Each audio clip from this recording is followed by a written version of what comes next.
بەناوی خۆی گەورە و میهرەبان سڵاوتان لێ بێت بینەرانی ئازیز و خۆشەویست خۆم بە خۆشحاڵەزانم لە ئەڵلقەیەکی نوێدا خۆی پەروەردگار دەرفەتی پێبەخشین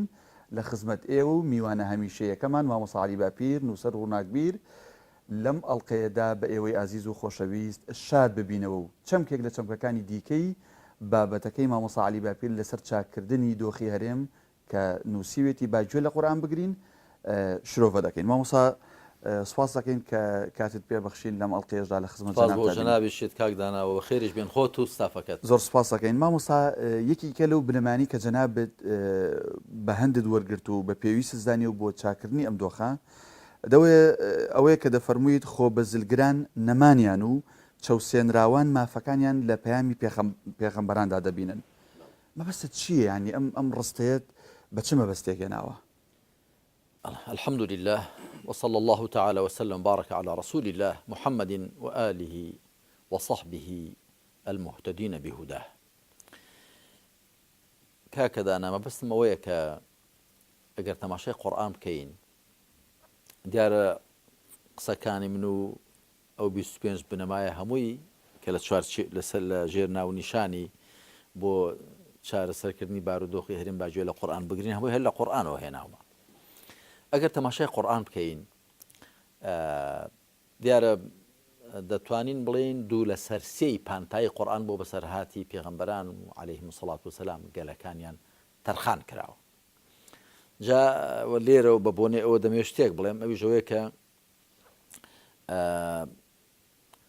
هەندێک لە زانایان دەڵێن ژیانی بەشەر لەم سەرزەویە وا پێدەچێت زۆربەی ڕۆی بێ کەمێکی مابێ. دەڵم بۆیە خوا سوبحانە وتەعالا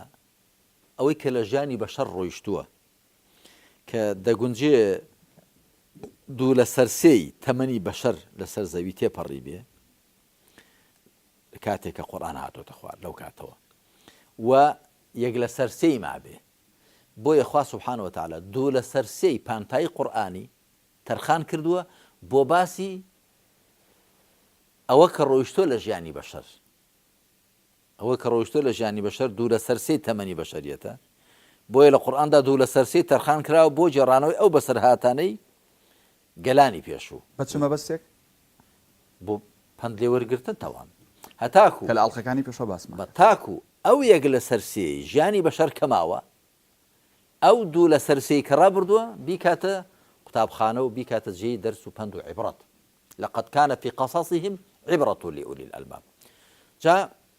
کە تۆ تەماشای ژیانی پێغەمبەران دەکەی سەڵات و سەلامی خوا لەسەر بێت چی دەبینی؟ هیچ پێغەمبەرێک نییە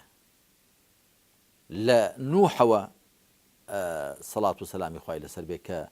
بە ئەبول البەشەر الثانی دومین بابی مرۆڤایەتی دادەندرێ و یەکەمین پێغەمبەری خاوەن ئومەت بووە چونکە ئادەم و شیث و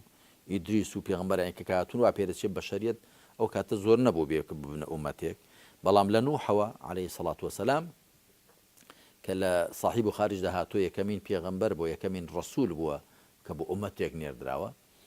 لە نوحەوە عەلەیهی سەڵات وسەلام تا دەگاتە پێغەمبەری خاتەم بەبێ هەڵاواردن هەموویان خۆ بەزلگرەکان دژیان بوون، چەوسێنەرەکان دژیان بوون، ئاستەنگ بوون لە بەردەمیاندا، بەرۆکیان پێگرتون، شەڕیان پێفرۆشتون، جێچەڵیان بە پێغەمبەران کردووە. ئەی چێ لەگەڵ پێغەمبەران بووە عەلەیهیمو السەڵات وسەلام؟ چەوساوە و بێدەست و کەساس و بێکەس و ستەمدی دەکات.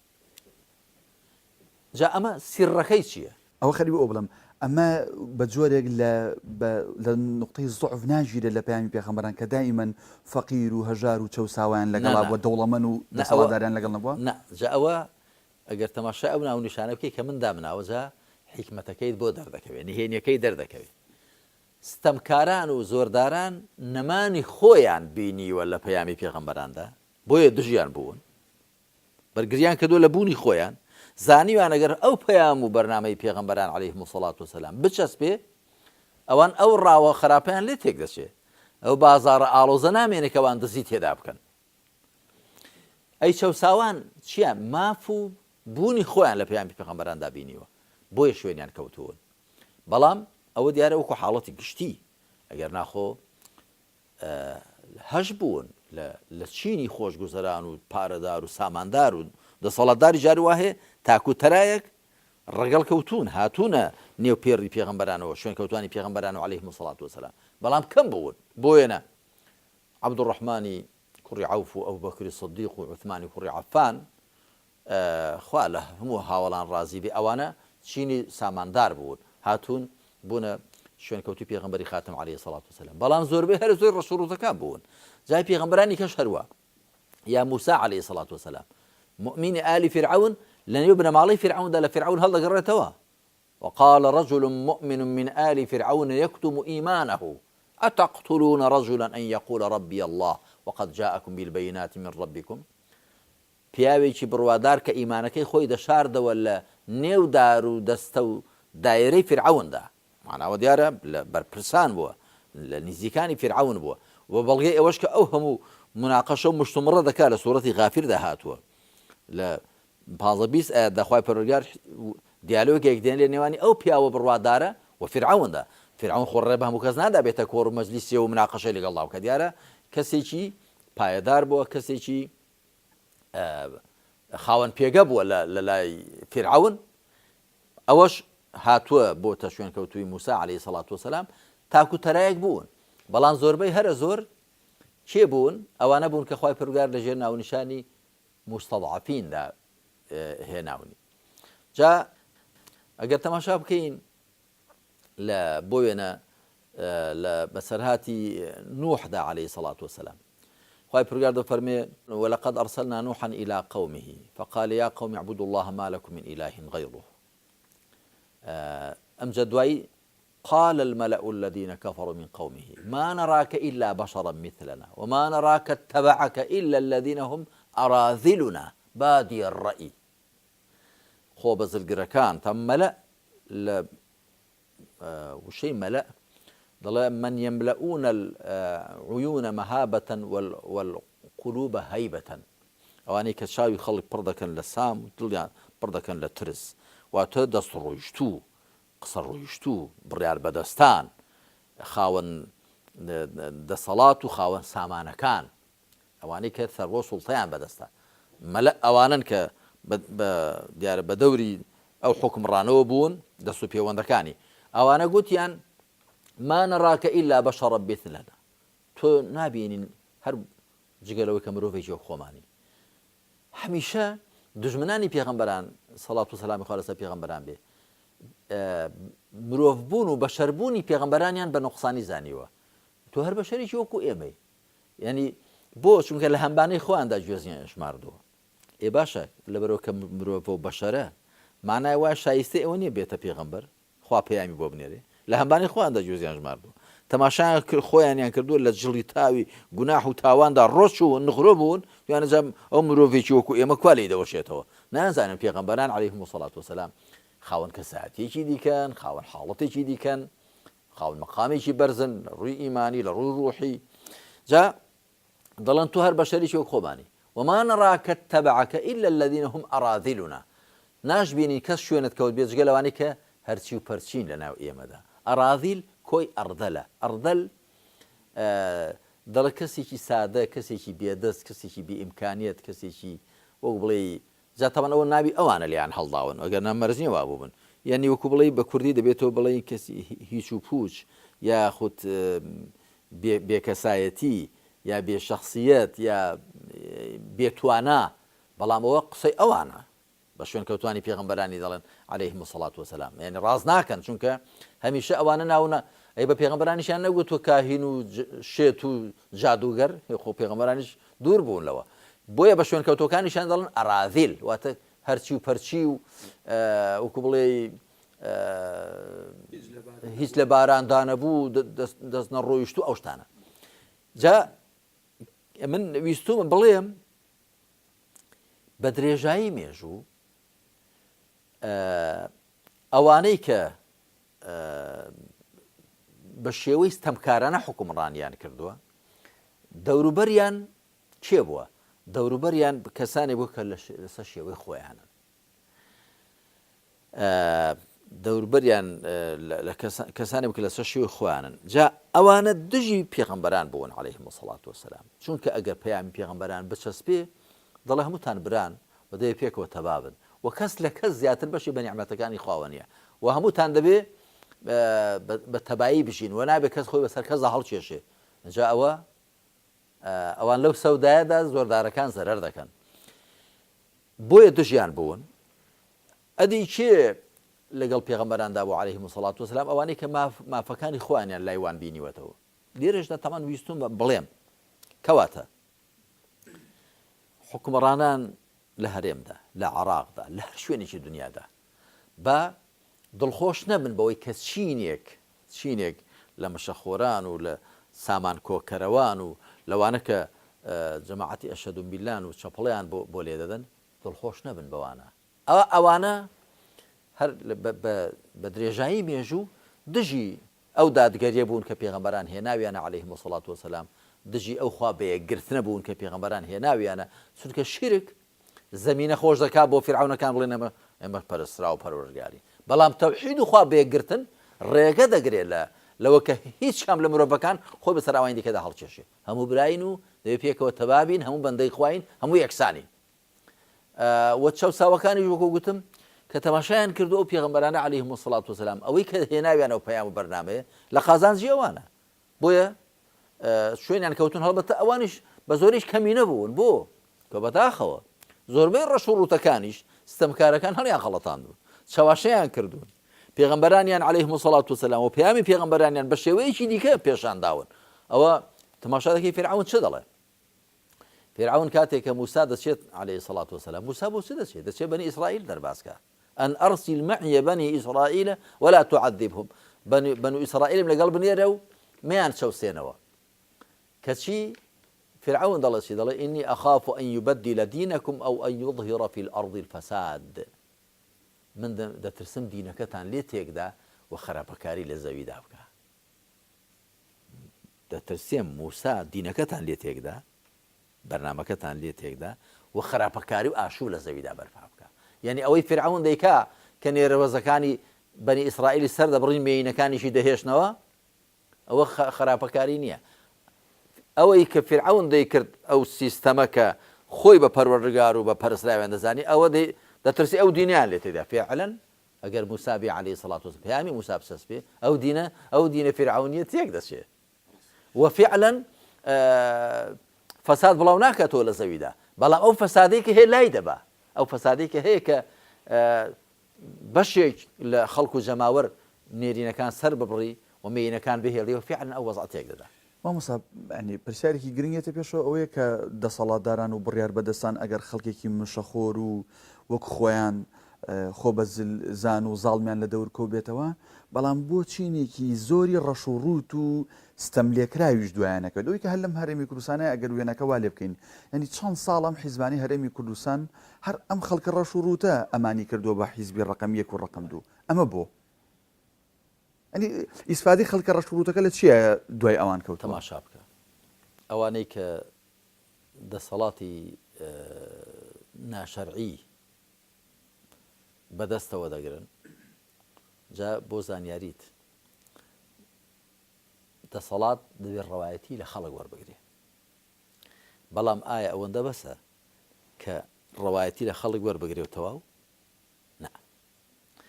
دەبێ وەکو چۆن شەرعیت و ڕەوایەتی لە خەڵک وەردەگرێ دوای بە شێوەیەکی ڕەواش حوکمڕانی بکە کە زۆر جار نەک هەر لێرە لە زۆر شوێنی دنیا ڕەوایەتی لە خەڵک وەرگیراوە بەڵام دوای بە شێوەیەکی ناڕەوا حوکمڕانی کراوە لە شەریعەتی ئیسلامیدا بۆیە دەڵێ خەڵک دەبێت چاو بن بەسەر حوکمڕانەوە ڕەوایەتیان پێدا خۆیان دایانە هەڵیامژار ئەوە لایدا دەبێت خەڵک چاو بن بەسەریەوە دەبێت ڕاستی کەنەوە ڕاست نەبوو دەبێت لای بەرن زانان ئیسلام ئەوەیان وتووە دەبێت لای بەرن تۆ تەماشا ئەوە مەکە ئێستا لەلایەن هێندێک لەو دەوڵەتانەوە کە حکمی بنەماڵەیی و حکمی خێڵەچی و حکمی میراتی هەیە ئەو فکرەیە ڕەواج پێدەدەن کە دەسەڵاتدار و حکمڕان هەرچی کرد تۆ دەبێ پێدەنگ بی ئەگەر ئەو پڕ بەژێدا بچر پێنی بڵێ ئەوە گوناحە و غەڵەتە بە لە باری ئەویش ئەسڵ ئەساسی نییەوە حوسێنی کوڕی عەلی خوا لێ ڕازی بێ لە دین تێ نەگەیشتەوە کە لە یەزید و لە بەنی ئومەیە ڕادەپەڕێ ئەی عەبدوڕەحمانی کوڕی ئەشعەث لە دین تێ نەگەیشتووە کە خۆی ژمارەیەکی زۆر لە زانایان لە بەنی ئومەیە ڕادەپەڕن ئەی زەیدی کوڕی عەلی کوڕی حوسێنی کوڕی عەلی خوالیان ڕازی بێ لە دین تێ نەگەیشتووە کە ڕادەپەڕن و زۆری دیکە لە زانایان هەتا ئەبوو حەنیفە پشتگیریان بووە هی ئەو ڕاپەڕینانە مالیک پشتگیریان بوو مێژوو دەری خستووە ئەوانە سیر لەوەدا وەکو من لەو مەوسوعەی خۆمدا مەوسوعە الئیسلام کەما یەتەجەلا فی کتاب الله لە بەرجی حوتەمدا باسم کردووە لە چاپی یەکەمی چونکە لە چاپی دووەمیا دەبێتە بەرجی کتێبی 11 باسم کردووە کە زۆر جێی سەرسوڕمانە هەندێک لە زانایانی ئیسلام ئەو ڕاپەڕینانەی کە کراون لە دژی ستەمکاران ئەگە سەرکەوتوو نەبوو بن گوتویانەوە ناشەرعی بوون بۆیە حوسێنی کوڕی عەلی ابن العربي مالكي خاوني العواصم من القواصم كتابي شي بناء احكام القران وزاناي شي باشيشه بلام لو هالوسدني بيكاوكم لو كتابي خون دباسم كدو قصه كشم هناوه ك ضل ما معناه اوي لقد قتل حسين بسيف جده حسين بشمشيري بابيري خوي كوجرا بو حديثك دينك بيغمبر صلى الله عليه وسلم فرميو تير كسيك لحكمران رابري هەر کەسێک بێ بیکوژەنە گەویستی ڕیستان تێکدا جا حوسێن ئایا لە حکمڕانێکی ڕەشید ڕاپەڕیوە فەرمایشتەکەی پێغەمبەر صلی الله علیه و سلم بەسی پێی ئەوەیە حوسێن ڕاپەڕیوە کە حکمڕان کە لای داوە کە ئەذهەبی لە کتێبەکەی خۆیدا سیر الأعلام النبلاء لە باسی یەزیددا دەڵێ یەزید هۆی مردنەکەی ئەوە بوو دەڵێ کانە ناصبیەن غەلیظەن جلفەن دوای دڵ هۆی مردنەکەی یەزید ئەوە بوو کە سەرخۆش بوو ڕەقسی کرد کەوت و سەری بە زەوی کەوت یا بە شتێکی ڕەق کەوت و بۆ مرد بە سەرخۆشی مردووە یەزید حوسێن لەوە ڕاپەڕیوە ئیبن العەرەبی تۆ هاوێنەکانی تۆ ئەوەی وابیر دەکاتەوە کە لەو دەوڵەتانی کەندا و مەندا و حکومە میراتیەکان ئەوانە زۆرن چونکە بۆ لە قازانجیان ئەو فیکرەیە ئەتۆ ڕەخنە لە حوسێن و ڕەخنە لە عەبدوڕەحمانی کوڕی ئەشعەث و ڕەخنە لە عەبدوڵای کوڕی زوبەیر و کاخر ئەویش لە بەنی ئومەیە ڕاپەڕی و 89 ساڵ خلافەی ڕاگەیان ڕەخنە لەوانە دەگری بۆ چونکە شکستیان هێناوە بەڵام ئەبوو عەباسی سەفاح ئەبوو جەعفەری مەنسوور سەرکەوتن و لا حکمەکەی وان شەرعیە جا بۆ کەی ئیسلام وایە کەی ئیسلام وا میکیابیلی و پراگماتیە کە هەرچی سەرکەوت بارەکەڵای بۆ بچێشێ ئەوی ژێریش کەوت با لەسەر حەقیش بێ وەڵاوە خەتای کردووە ئەسڵەن ئەوە شتێکی غەریبە لە ئیسلام بەڵێ تێک لە زانان ئیسلام گوتویانە بەڵام من پێم وایە کەوتونە ژێر کاریگەری ئەو واقعە سیاسی کە تێیدا ژیاون جا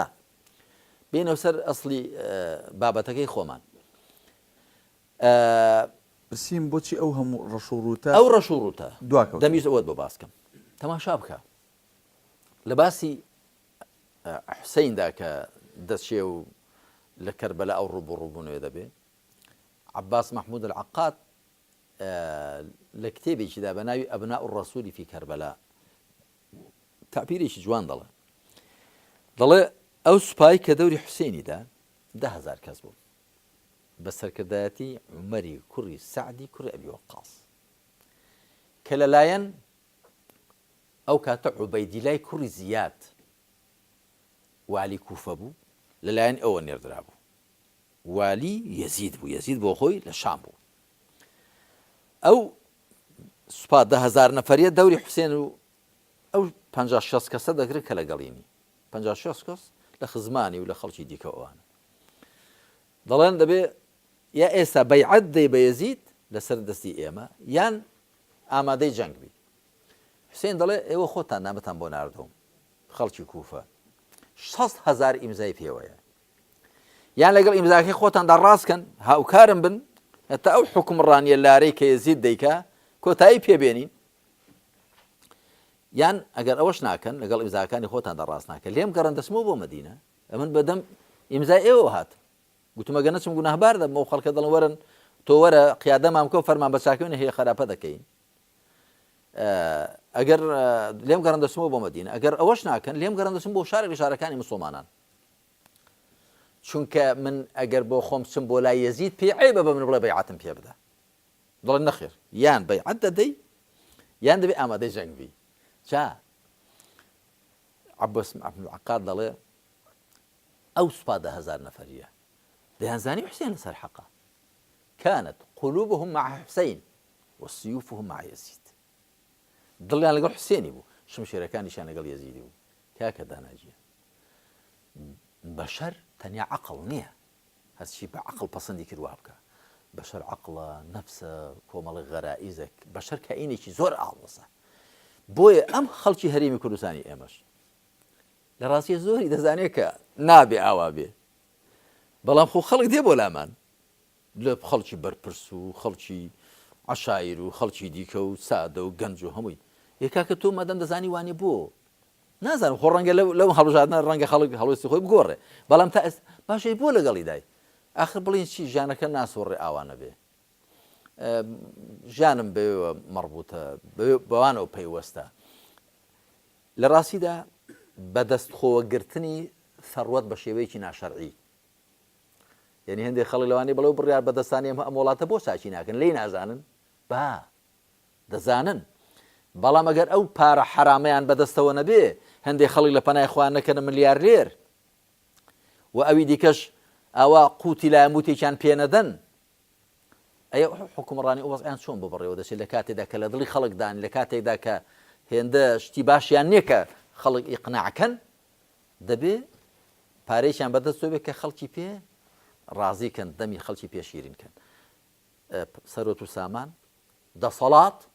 ترساندنی خەڵک تەماعوبەرنانی خەڵک زارچەورکردن لەگەڵ ترساندن سێ چاواشەکردن ئەو سێ هۆکارە تۆ تەماشای مێژووی پێغەمبەران کە عەلەیهیمو السەڵات وەسەلام هەمیشە ئەو سێ کوچکەیە هەبووە بەدەستی نەیارانی پێغەمبەرانەوە بەدەستی ئەوانەی کە بە شێوەیەکی ناڕەوا حکومڕانیان کردووە دەسەڵات لەگەڵ سەرۆت و سامان لەگەڵ ڕاگەیاندن بۆ چاواشەکردنی خەڵک کە زانایان دەڵێن فێرعەون ڕەمز و هێمای ئیستیبداد و دەسەڵاتی سیاسیە ناڕەوایەتی و قاڕون ڕەمز و هێمای سەرۆت و سامانی ناشەرعیە و هامانیش ڕەمز و هێمای چاواشەکاری و ڕاگەیاندنی چاواشەکارانێک کە خەڵک لە خشتەداوە چاواشیان دەکەن زۆر باشە کاتی بشووە دوای پشۆکە ئەگەڕێنەوە لەسەر ئەپرسم ئایا ئەم جۆرە ڕەفتاری دەسەڵاتدار و حکومڕانەکان بەو سێ جۆرێک کە باست کرد بەرامبەر خەڵکی بەکارێن جۆرێک نییە لە تیرۆر و تۆقاندن بەڵام وەڵامەکەی دوای پشۆکە خۆشەویستان پشوێکی کورت و ئەگەڕێنەوە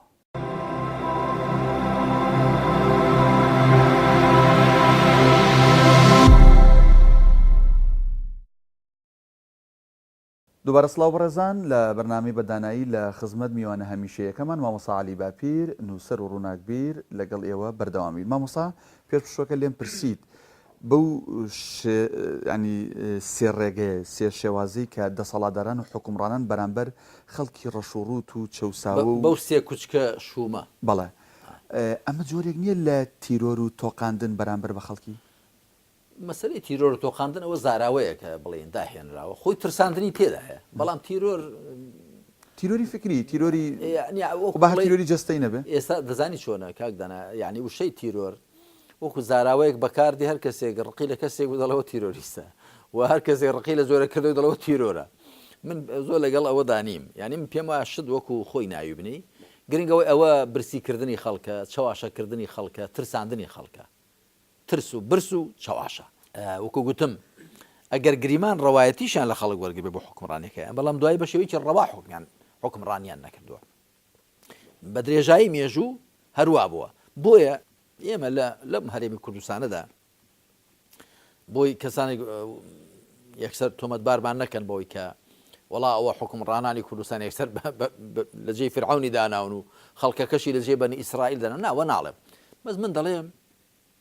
دەبێ کاتێک کە ئێمە قورئان دەخوێنینەوە من بۆچی باسی ئەوم کردووە کاتێک کە قورئان دەخوێنینەوە بەسەرهاتی فرعەون دەخوێنینەوە و لەگەڵ گەلەکەی لەگەڵ بەنی ئیسرائیل و بەسەرهاتی نوح عەلەیهی سەڵات و لەگەڵ گەلەکەی لەگەڵ ئەو دەست و دایرە دەست و پەیوەندی کە بە دەوریەوە بوون دەبێت دەرسیان لێ وەربگرین بە تایبەتی ئێمە گەلێکی ڕەش و ڕووتین ئێمە بە تایبەت ئەم هەرێمە کە ئەوە ماوەی چارەگە سەدەیەک زیاتر لەسەر پێی خۆی وەستاوە حقیقەت دەبێ بزانی کە هی هەموو لایەکە بە ڕەنج و خەبات و بەرخۆدانی هەموو لایەک بەرهەم هاتووە، نەهی ماڵێکە، نەهی حیزبێکە، نەهی کەسێکە، نەهی لایەکە، هی هەموو لایەکە و هەموو کەسیش دەبێ حەقیەتی لە خێروبێری ئەم وڵاتەدا بەشدار بێ، هەروەکو چۆن هەمووشی دەبێ کە مەترسیەک ڕوو دەکاتە ئەم وڵاتە هەمووشان بداتە بەرێ، بەڵام الغونم بالغڕم،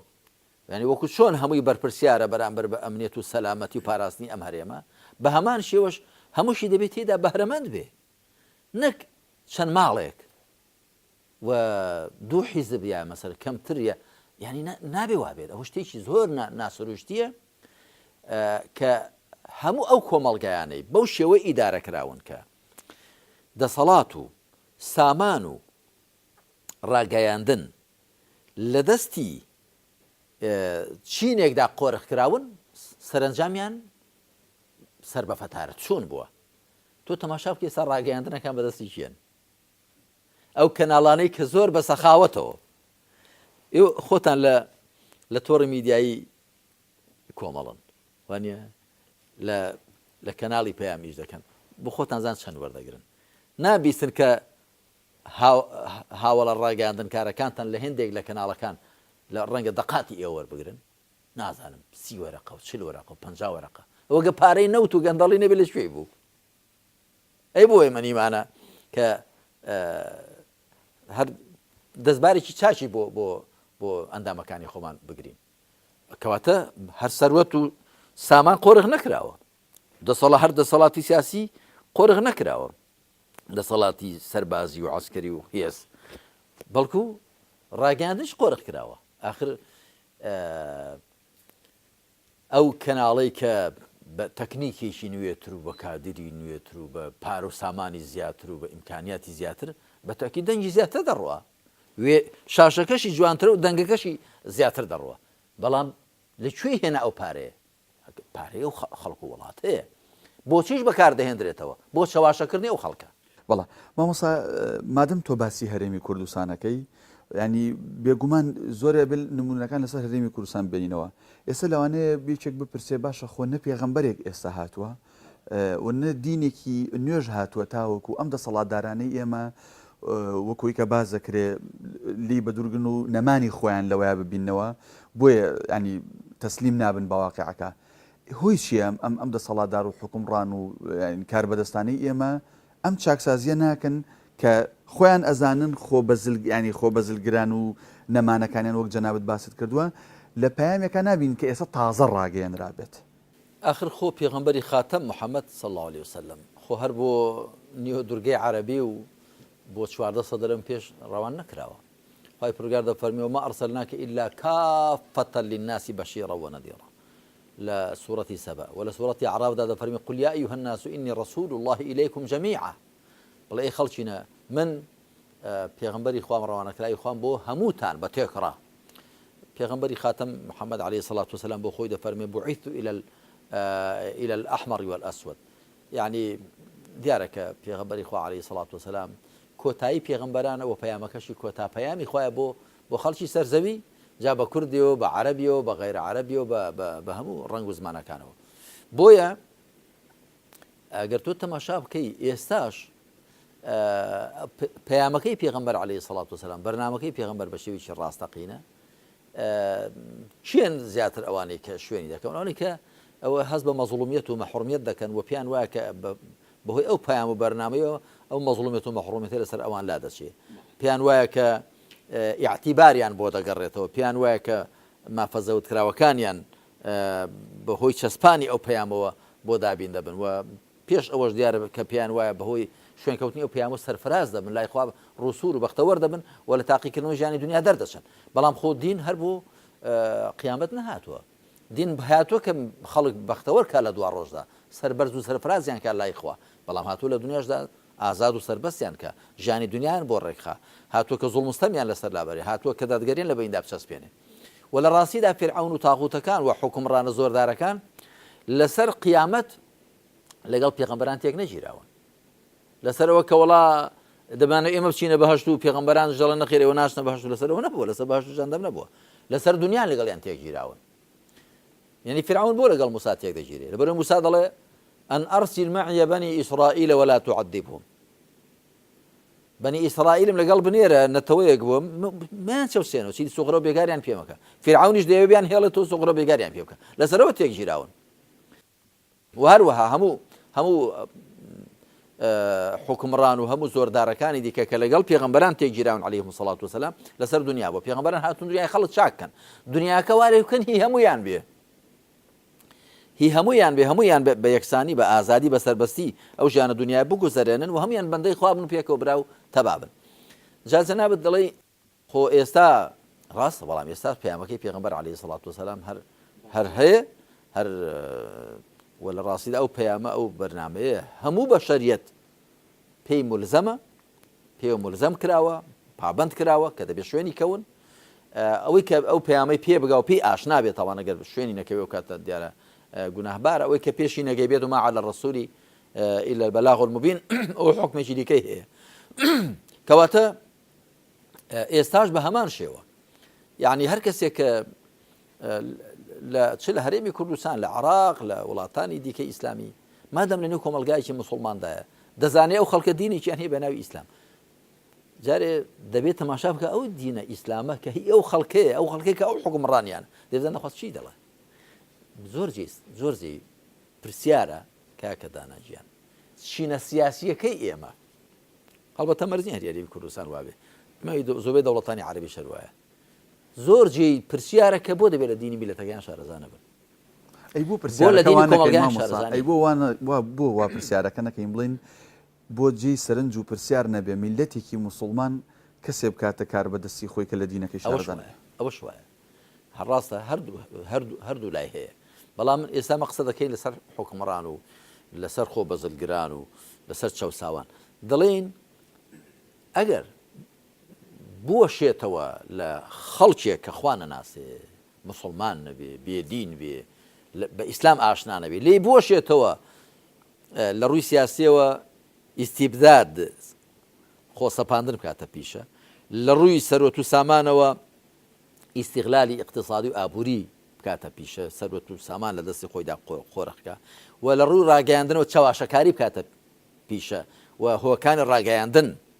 و سەرۆت و سامانی کە ڕاگەیاندنی پێدەگەڕێ لە دەستی خۆیدا قۆڕخیکە ئەگەر بوەشێتەوە لە خەڵکێک کە ناموسڵمانە بێدینە لە وڵاتانی کافرستان بەڵام لە وڵاتێکی موسڵمان نشینەوە ناوەشێتەوە لە چینێکی سیاسی کە خۆی بە ڕۆڵەی ئەو وڵات و خەڵکە دەزانێت کە خەڵکێکی مسلمان لێی ناوەشێتەوە کاکە تۆ چی دەکەی ئەوە چیە تۆ بۆ سەرۆت بۆچی دەسەڵاتی سیاسی پێت وایە هی تۆیە کەراسێکە بەبەری تۆ درواوە ئەو سەرۆت و سامانە بۆچی بەهی خۆت و حیزب و خزمەکەتی دەزانی ئەو هۆیەکانی ڕاگەیاندن بۆچی دەتەوێت ئەو سەرۆت و سامانە کە ماچینەی ئەو هۆیەکانی ڕاگەیاندنی پێدە بۆچی تەنیان لە بەردەستی تۆدا بێ ئەی بۆچی ئاور لە خەڵکی دیکەش نادەیەوە تۆ ناڵێ بڕوان بە ئازادی بیر و ڕاهەیە جاوە چه ئازادی بیر و ڕایە کە تۆ نێڵی کابرا سامانێکی پێ نەبێ کە هۆیەکانی ڕاگەیاندنی پێوەکار خاوت چوار قسە بکە ئەوە تۆ وەکو یەکێک من لەو کتێبەکەی خۆمدا چەند مەسەلەیەکی باوی سەردەم باسم کردووەکە ئەو جۆرە ئازادیەی کە ئەوە تەوان کاتی خۆی بلوچی سۆسیالیزم ماتە بلوچی ڕۆژهەڵات ئەو ڕەخنەی دەگرت لە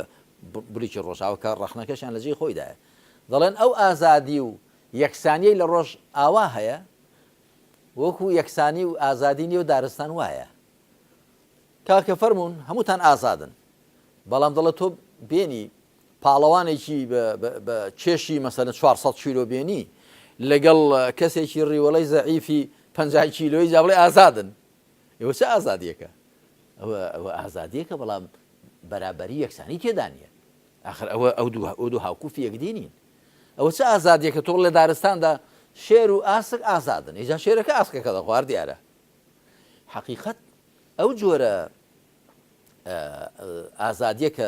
بەداخەوە لە ڕۆژ ئاواوە دەویسترێ بەسەر دنیادا پەرز بکرێ ئازادی نییە بەرهەڵداییە لە ڕاستیدا ئەوە نادادیە نایەکسانیە کە تۆ بێنی ئێستا بەتایبەت جوولەکە زۆر لە هۆیەکانی ڕاگەیاندنی دنیا لە بەردەستی ئەواندان و ساماندارەکان زۆر لە هۆیەکان ڕاگەاندن لە بەردەستی ئەواندان و لە ڕێی هۆیەکان ڕاگەاندنەوە جۆری بیرکردنەوەی خەڵک دروست دەکرێت عقڵێتی خەڵک کاری تێ دەکرێت خەڵک چاواشە دەکرێت ڕەشیان لە لاسپی دەکەن سپیان لە ڕەش دەکەن ئەنجا ئەمە وەکو گوتم ئەگەر لە خەڵکێکی نامسڵمان بوەشێتەوە لە بەرەوەی دینیان نییە کە دین نەبوو ڕەحمی نابێ وجدانی نابێ بەڵام حەقیقەت نەدەبوو و نابێ نە خەڵک و جەماوەرێکی مسلمان بەوە ڕازی بێ و نە چینێکی سیاسی کە خۆیان بە مسلمان دەزانن ئەوە لە خۆیان بەوەشێنەوە مامۆستای بەڕێز فەرموود هەم پێغەمبەران هەم پەیامی پێغەمبەران لەگەڵ بەرامبەرەکانیانە لەسەر قیامەت نەبووە کە تێک گیراون لەسەر بەڕێوەبردننی ئەم دنیا بووە کەواتە ئێستا زۆرێک لە ئەلمانیەکان کە لێزانانە و زۆرزانانە باز لەوەکەن دین ئەبێ لە بینی تاک و خوایە بێ و لە مزگەوت تا بێ و نابێتە داخولی سیاست و ئەمانەکە لە پێناو بەرقەراری دینە ئەم قسەیەکەین بۆیە واڵێن کەوابێ مەبەستیانە دین دوورخەونەوە لە کایەکەی ژیان بۆ ئەوان بە ئارەزوی خۆیان ئیشی تیا بکەن کۆکی لەو قسەیە وایە بەڵێ وای قسەکەت ڕاستە من یەک شتت پێ بڵێم و بینەران و بیستەرانی بەڕێزیش خوا سبحانه وتعالى لە ئاەتی ژمارە 25 سوڕەتی ئەلئەنبیا و لە ئاەتی ژمارە 25 سوڕەتی ئەلحەدید هەردووچیان ئاەتی 25 باسی ئەوە دەکات لە ئاەتی ژمارە 25 سوڕەتی ئەلئەنبیا دەفەرمێ وما أرسلنا من قبلك من رسول إلا نوحي إليه أنه لا إله إلا أنا فاعبدون دیارە دوێنرا و مخاطب پێغەمبەری خاتەمە محەممەد صلی الله عليه وسلم دەفەرمێ لە پێش تۆدا هیچ کەسێکمان ڕەوان نەکردووە مەگەر پێمان گوتووە کە بە خەڵک بڵێ جگە لە خوا جگە لە من هیچ پەرستراو نین تەنیا بەندایەتی بۆ من بکەن واتە هەموو پێغەمبەران هاتوون بۆ ئەوە کە خەڵک خواپەرست بێ تەنیا خواپەرست بێ خوا بەیەکگر بێ تەنیا بەندایەتی بۆ خوا بکە ئەوە یەک لە ئاەتی 25 سوڕەتی حەدیددا دەفەرمێ لقد أرسلنا رسولنا بالبينات وأنزلنا معهم الكتاب والميزان ليقوم الناس بالقسط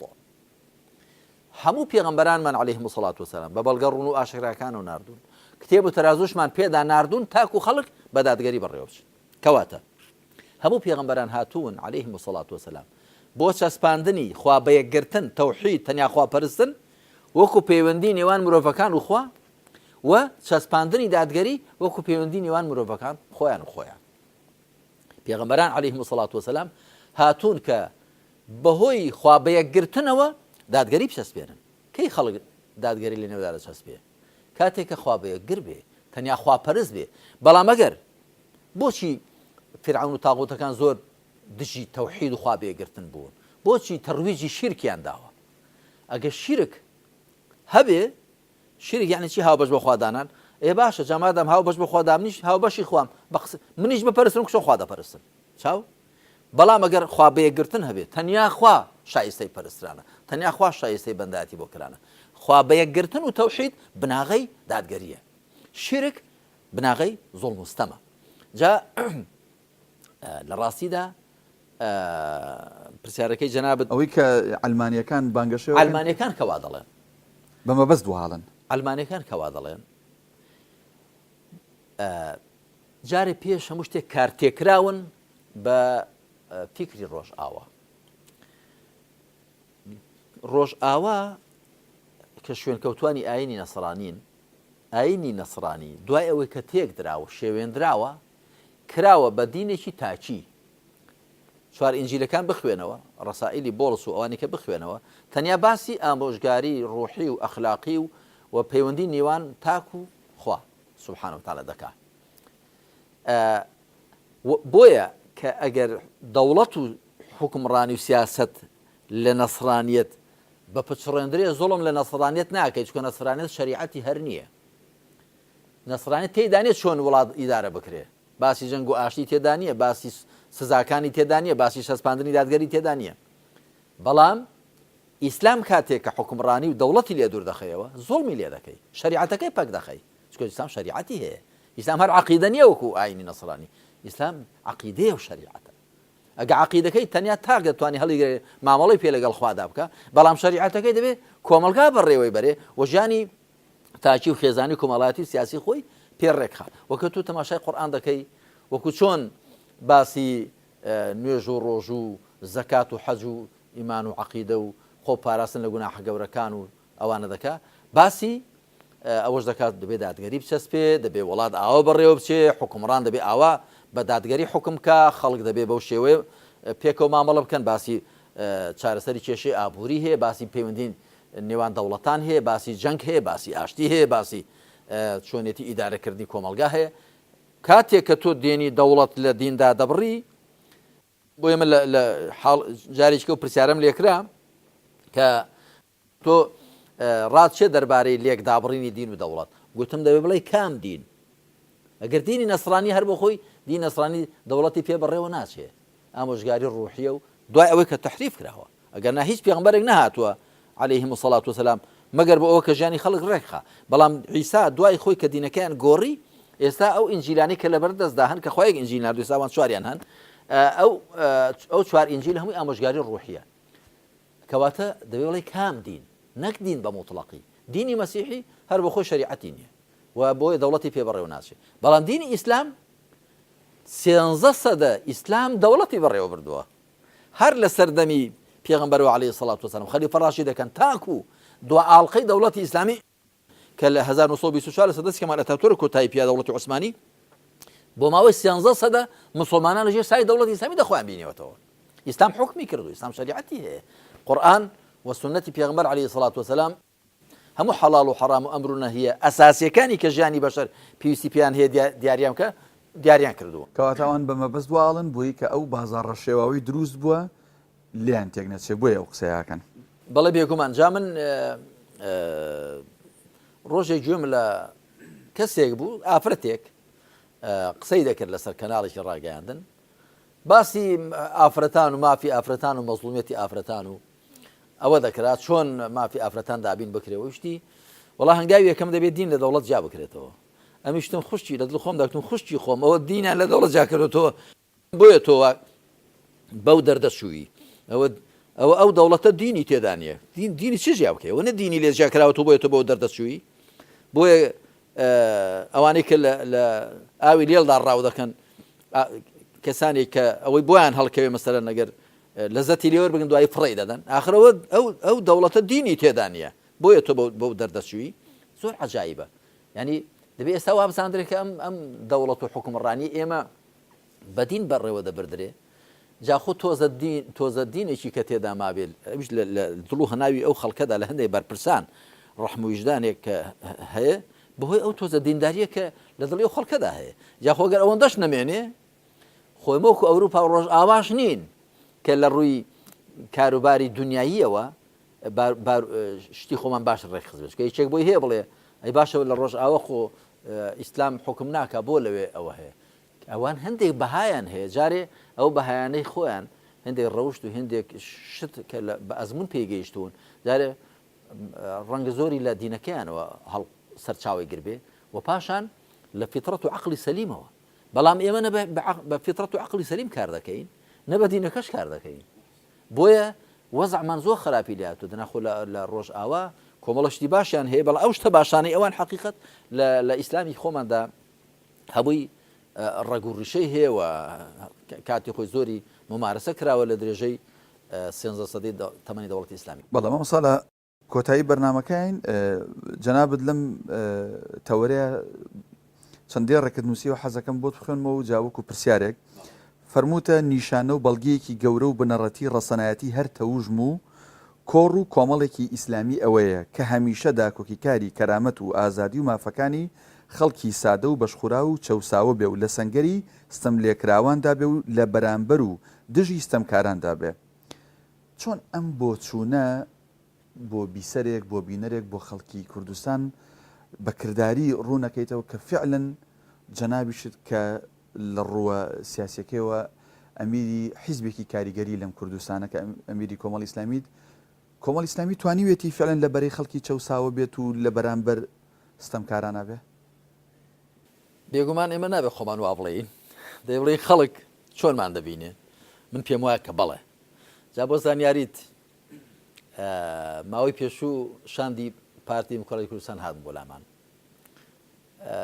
زۆر جەختم لەسەر شتێک کردەوە گوتم پێم خۆشە زۆر چاک بزانم ئێمە وەکو کۆمەڵی ئیسلامی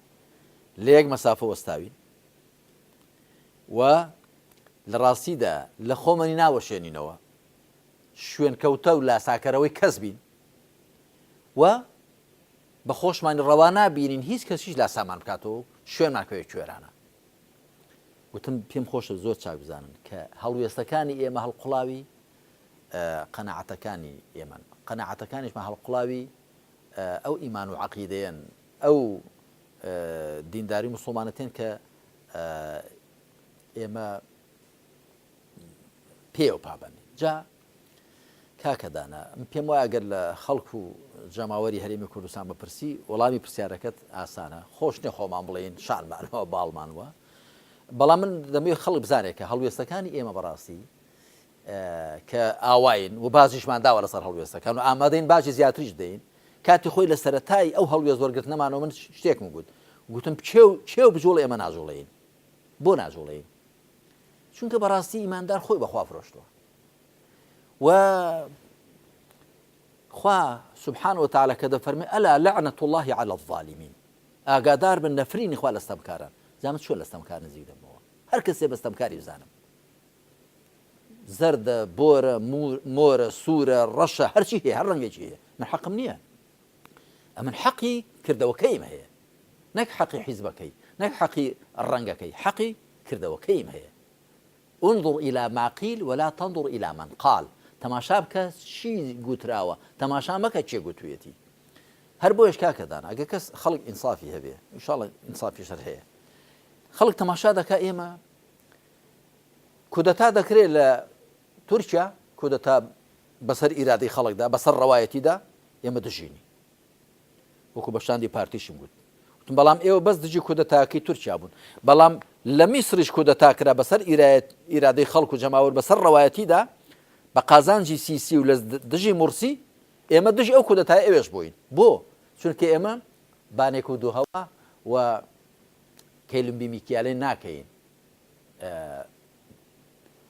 ئێمە دژی کودەتاین بەسەر ئیرادەی خەڵکدا، بەسەر ڕەوایەتیەکدا کە خەڵک دەیدا بە کەسێک دەبێ ئەو ڕەوایەتی پارێزراو بێ، لە میسر بکرێ یا لە تورکیا بکرێ. علمانی بیکەن دژی علمانیان، یاخود علمانی بکەن دژی ئیسلامیان، یا ئیسلامی بیکەن دژی علمانیان. ئەمجا تۆ تەماشا بکە، ئێمە مەسەلەن تورکیا تۆ بارانی وڵات دەکا، ئێرانیش تۆ باران دەکا، حیزبێک دژی تۆ بارانەکەی تورکیا بەڵام لە بەرامبەری ئێران بێدەنگە، حیزبێکی کەش دژی تۆ بارانەکەی ئێرانە بەڵام بەرامبەر بەهی تورکیا بێدەنگە. ئێمە لە هەردووچیان وەدەنگ هاتووین. نوری مالکی انحراف دەکا، دەڵێن دەبێ متمانی لێوەری گیرێتەوە. بەشار ئەسەد زوڵم لە خەڵکی سووریا دەکا، دەڵێن ئەوە دیکتاتۆرە دەبێت لە بین بچێ. حەقم نێداخوا، ئێران دەڵێ چی، تورکیا دەڵێ چی، توران دەڵێ چی. جوولەکە زوڵم لە فەڵەستینەکان دەکا، دەڵێن ئەوە قەوارەیەکی خۆسەپێنە، زوڵم دەکا، ستەم دەکا. بۆچی؟ چونکە فەڵەستینەکان خاکی خۆیان لیان داگیر کراوە. حەقم نێداخوا ئەمریکا دەڵێ چی، ئەمریکا بە ئاوی سار بخواتەوە. و ئەگەر سپەینێ مسلمانێکیش ئیسلامیەکیش زوڵم لە علمانی بکە، هەرەوە هەڵوێستمان دەبێت. زوڵم هەر زوڵمە، ئیسلامی بیکا لە علمانی، علمانی بیکا لە ئیسلامی، کافر بیکا لە مسلمان، مسلمان بیکا لە کافر، زوڵم هەر زوڵمە. جا ئێمە بەڕاستی هەوڵمانداوە ئاوە لەگەڵ مەبدەئەکانی خۆمان، لەگەڵ ئەو مەبدەئانەی کە قورئان دەیان فەرمێ و سونەتی پێغەمبەر صلی الله علیه وسلم، چ لەسەر ئاسی سیاسەتی نێو خۆمان، چ لەسەر ئاسی هەڵوێستەکانی دەرەکی ئاوا بین. ئەنجا بۆیە ئێمە پێمان وایە کە لە خەندەک و لە سەنگەری خەڵک و جەماوەر و چەوساوان داین و دژی ستەمکارانی و ئەوەش جاخۆ ئێمە هەر ئەوەمان هەیە. خۆ کاکە من جارێک گوتم جاخۆ ئێمە ئێستا ڕەنگە هیوامان هەبێ بڵێ وڵای ئێمە مەحرومین، مەزڵومین، پارەمان نییە، ئەوە نەوت نافرۆشرین، هیچمان نییە، خەڵکی دیکە ڕەنگە هەر کەسە بە شێوشتی خۆی ڕێکخست بێ. ڕاستە، بەڵام جا بۆ گەر ئێمە نەوتیشمان بکەوێتە دەستی ئاوای لێ دەکەین. جا بۆ گەر تەعینات و ئەگەر زەوی زار بەدەست ئێمەش بێ دەبێ ئاوای دابەشکەی، بە تەکید وای لێ ناکەین. خۆمە ئەو کاتە ئەوانش کە زوڵمیان لێ کردوین دەبێت تەماشایان بکەین. ئەمن حەقم نییە دوێنێ زوڵمی کردووە، ئەو کابرا مادام حەقی دەبێ حەقەکەی پێ بدرێ، زوڵمەکەی بەجێی خۆی، حەقەکەشی بەجێی خۆی. بەهەرحاڵ ئێمە هەوڵماندا ئەوە بین لەگەڵ قسەکانی خۆماندا ڕاستکەین و هەر کەسێک شارەزای ئێمە بێ بە حەقیقەت دەزانێت کە هەوڵ دەدەین قسەی زارمان تعبیر بکە لە قەناعەتی نێو دڵمان و کردەوە کەشمان مۆرێک بێ بە قسەکانمانەوە بێ، چونکە بۆ ئەوە کە ئینسان دڵ و زمانی لێکجابێ قسە و کردەوەی لێکجابێ حاڵەتێکی نەخۆشیە کە لە شەریعەتدا پێ دەگوترێ نیفاق وخوای پەروەردگار ئێمە هەموو لایەک بپارێزێ لە حاڵەتی نیفاق و دوانەتی و دووفلیقانەی. زۆر باشە مامۆستا کاتم هیچ نەما هەرچەند پرسیارێکی گرنگ هەبوو ئینشاڵڵا هەڵێگرین بەڵقەی داهاتووتری بەرنامەکە گەر خۆی گەورە دەرفەتی پێبەخشینەویژەوەی کە جەنابێت هەرچەنە بۆیان پرسیارە لە سەرەتای ئەڵلقەکانی ئەم بەرنامە بمان کرداویژە کە فەرمووی بۆ چاکردنێم دۆخێرم با گوێ لە قورئان بگرین لەوانەیە بپرسێ ئەی بۆ گوێ لە فەرمودەکانی پێغەمبەریش نەکەین ئینشاڵڵا خەینە ئەڵلقەی داهاتوو لەگەڵ ئەڵلقەی 13 بەڵام پێشگەین ئەڵلقەکانی داهاتوو هەر ئەوەندا دەڵێم کە سنەتی پێغەمبەر عەلەیهی سەڵات وسەلام بریتێ لە پراکتیزەکردن و جێبەجێکردنی قورئان لەسەر ئەرزی واقع و لە ڕاستیدا سنەتی پێغەمبەر عەلەیهی سەڵات وسەلام ئەو ڕێبازەی کە پێغەمبەری خوا ئیسلامی پێبڕێوە بردووە کەویش هەر جێبەجێکردنی قورئانە دیارە بەشیکردنەوە بە ڕوونکردنەوەوە کە وەکوا دەفەرمێ وأنزلنا إليك الذكر لتبين للناس ما نزل إليهم إن شاء الله لە داهاتوودا زیاتر تێشی دەخێت ئینشاڵڵا هەر لەگەڵ ئەڵلقەی سیانزە کە باز لەواکەین تێکدان ئاسانە و بە کەمینەیەکەکرێ بەڵام بدنیانەوە قورسە و پێویستی بە زۆرینەیە کە ئیشی لەسەر بکات. بەڕێز مامۆستا عەلی باپیر ئەمیری کۆمەڵی ئیسلامی نووسەر و ڕووناکبیر بووی کە لەم ئەڵلقەیەدا ئامادە بوویت و وەڵامی پرسیارەکانی ئێمەدایە و زۆر سوپاس دەکەین. سوپاس بۆ ئێوەش بەخێر بن یاخوا خۆت و بەڕێزانەی کە لەگەڵتدان. زۆر سوپاس. بینەرانی عزیز و خۆشەویست ئەڵلقەیەکی نوێی بەرنامەکەمان هەموو لایەک بەخوای گەورە ئەسپێرین کوردستانێکی ئاوەدان و ئارام بۆ هەموو لایەک خواتان لەگەڵ.